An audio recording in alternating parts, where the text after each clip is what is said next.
front to back, allow 2-3 inches at the back and enough to come around the front to the outside arm. And now we can pin this into position. Okay, so we're pinned at the bottom, nice and tight over the top, few pins at the top, pushing the fabric back, nice and smooth. This is where our inside wing will be put. So for now I've cut, this is going to be my joining line to the wing. So I'm going to pop a few easing cuts in here to 1/4 inch away from the fold. So that's where we'll be joining the wing. All the fabric nice and smooth. I'll zoom in so you can see this area. So we've cut to 1/4 inch away from the fold, so the arm's nice and smooth. Okay, so we now need a piece a few inches past the bottom here and enough to get up and over the top. And now we just need to pin into position. So we're pinned in here. So what we need to do is fold the fabric back and now cut in towards these little cuts that we've made from the opposite side. Again, just 1/4 inch away from the fold, and the fabric should now begin to kind of ease so you can come around the front of the wing. So we're now going to push in towards the tuck away, fold the fabric back. So we folded the fabric back. This is where we need to match up to the inside back. So if you remember, we came up and in to the release points. So again, we're going to be cutting up into the release points 1/4 inch away from the frame. This will then release this fabric to come over the top to 1/4 inch, releases the fabric, pop a pin in the top, and now we should be able to work this excess fabric. So we've now got this wing nice and smooth. So what we now need to do is pin the inside arm and the wing together. I'm just going to cut my seam allowance here and then another easing cut to 1/4 inch, releases the fabric so we can continue over the outside. So we can cut off our seam allowance, add in the little easing cuts as you go so it releases the fabric. Once I get down to the bottom, I'm pulling the fabric out. So I've now pinned down to the bottom, down to the seat, and then away on an angle, down to the seat, and then cutting away on an angle.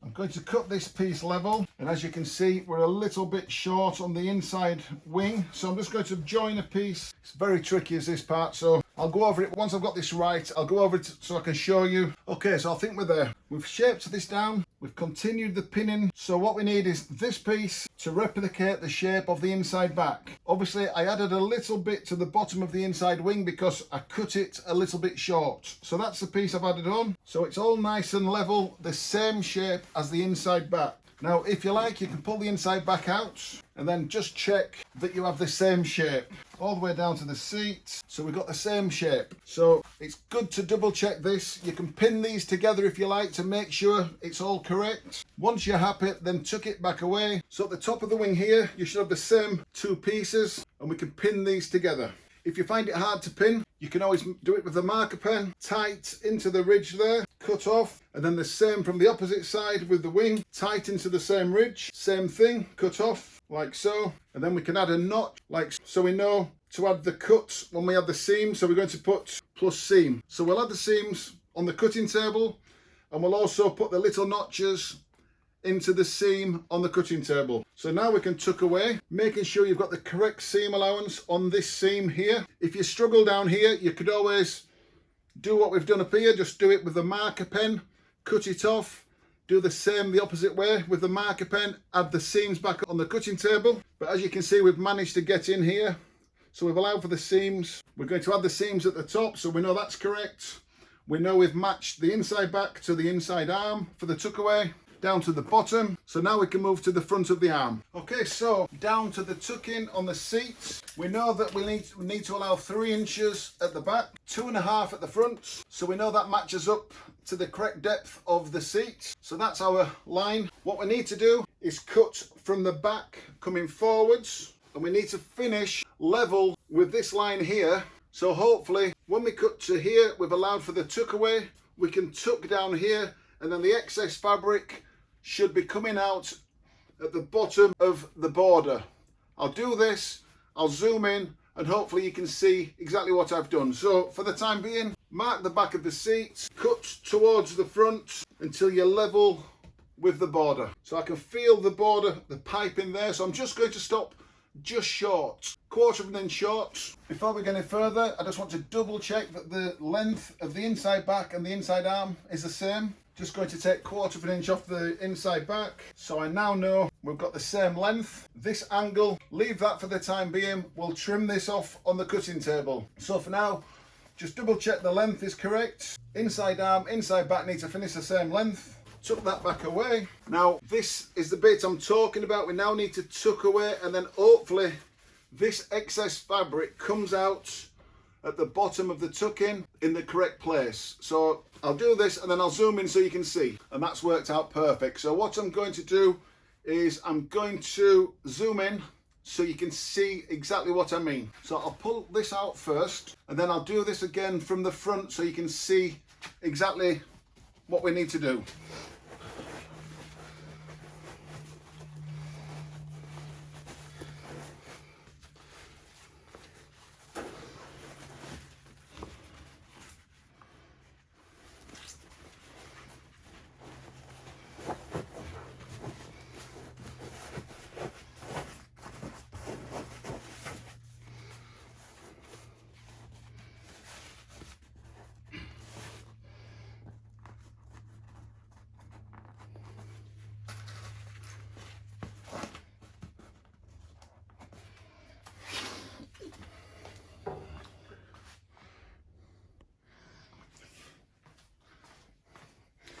Okay, so as you saw, as I pulled that down, I tore a bit of the fabric, so just ignore what happened there. I'll show you again from the top.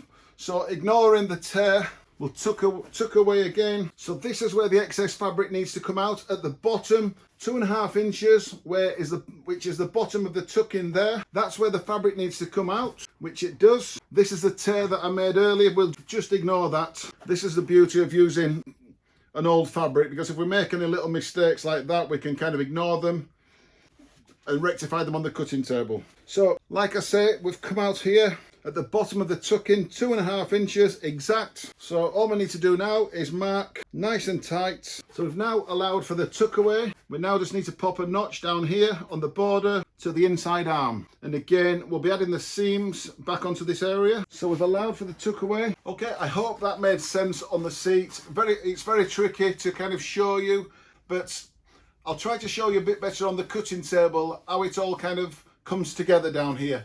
But hopefully you've got the idea. It's very important that we come out, this excess fabric down here comes out at the bottom of the tuck-in. So I'll explain that in a bit more detail on the cutting table. So hopefully you've got that bit correct. So we're now just up to this piece. All we're doing is the same as we did on the inside back, smoothing the fabric over like so. And again, to keep it neat, you could just sew a dart in the top here, a dart into the front. You might need to put a couple of darts on the front here. Now bearing in mind my customer is wanting this kind of ruffled effect, so I'm going to add a few kind of tucks to the front of the arm, but you could kind of neaten this up with 2 clean darts, just depending on what kind of look that you're after. So I'm just going to try and go with this kind of ruffled effect. Now again, if you want to fold the fabric back towards the outside arm, lose a bit of the excess, and a few easing cuts, it just relaxes the fabric, and now it's just a case of working how you want the darts or the pleats on the front. So this is where I struggle, because I like to make a nice tight fitted cover, and my customer has asked for, really kind of said she wants this kind of ruffled effect on the front. I'm purposely leaving this a little bit messy on the front. So I wouldn't normally do this. I would normally pull these pleats out nice and tight and get more of a clean finish, but I have to go with what my customer requires. So this is where I would say probably ignore exactly what I've done and try and tighten things up a bit neater. You might get away with 2 pleats or 2 darts, sew them in nice and tight, gives you a clean finish. Or you might want this look. You know, a lot of people like this kind of looser effect. Personally, I just like to see the covers nice and tight, but the customer's always right, as they say. So I'll be putting a small tuck up here, and then we'll just put this pleated effect on the front of the arm. And that's it, that's the arm complete. So I'm just going to lose a bit of the excess. So I'm going to do the same on the back of the wing, just cut towards the outer piping, welting, just easing cuts, so it makes it easier to pin up and around. So I can lose a little bit of the excess. Okay, so we're now ready to put on the outside arm. My apologies, I didn't realise the camera had gone off the front of the arm, so just to show you, on the front of the arm, I've just loosely pinned the front of the arm, the pleats.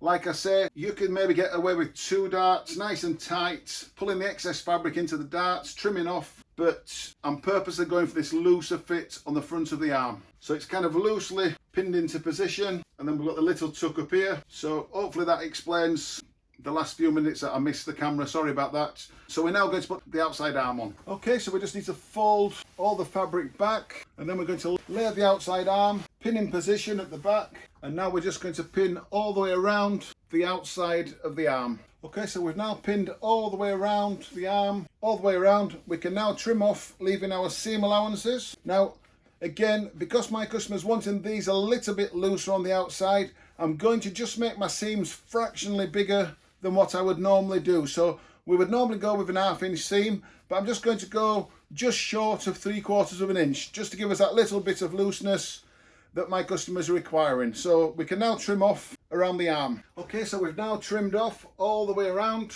We now need to add some notches. One at the bottom of the wing, one at the top of the wing, one at the back of the arm, one tight up against this pleat, another one tight on the opposite side of the pleat. So when we match the notches, it creates the pleat. One in the middle down here. Now, if you're going for the knee to finish, you need to put the notches on either side of each pleat. Because I'm going to be going for this kind of feathered effect on the front, I'm just going to put a notch on one side here and on the bottom here. My machinist will then create the effects that I require. But if you're going for the knee to finish, then pop a notch tight up against each pleat, nice and tight, to create the pleated look. And then finally a notch down near the bottom. Just double check from both sides that you're happy with your seam. And like I say, I purposely have gone with the biggest seam to create this kind of looser fit that my customer requires. So I think that's fine. So we're now on to the final piece, which is the outside back. Okay, so final piece, anywhere past halfway, allow a few inches on the side, and now we just need to pin into position. Okay, so we're pinned at the top, middle, bottom. We now need to pin around the outside back. Once you're happy with the pinning up the side, trim off, leaving your seam allowance, a notch at the top, a notch down below, and now we're pinning around the top. A notch at the back, another notch there. You might be able to see I've just gone a little short on here, so I'm just going to draw my seam line, and then I'll just put plus seam. So on the cutting table I can allow for this little bit where I'm just slightly short. We'll finish this bit once I put the sofa back on its legs. So for now we need to mark the halfway point, halfway marker. Just need to finish pinning this top. You might have a nice tight pleat. If you're going to have a nice tight pleat, then a notch on either side of the pleat. But because I'm going for that kind of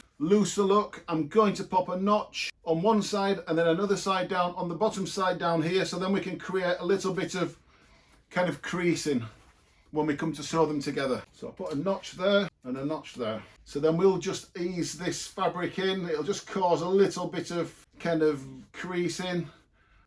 Like I say, personally, I would rather have a nice tight pleat, but the customer wants that kind of looser fit. Finally, we need a notch on the top of the wing to the outside back there, and that's pattern complete. Okay, so that's pattern complete. It's now a case of, if you're finishing the cover on the floor, obviously you now need to trim off around the bottom.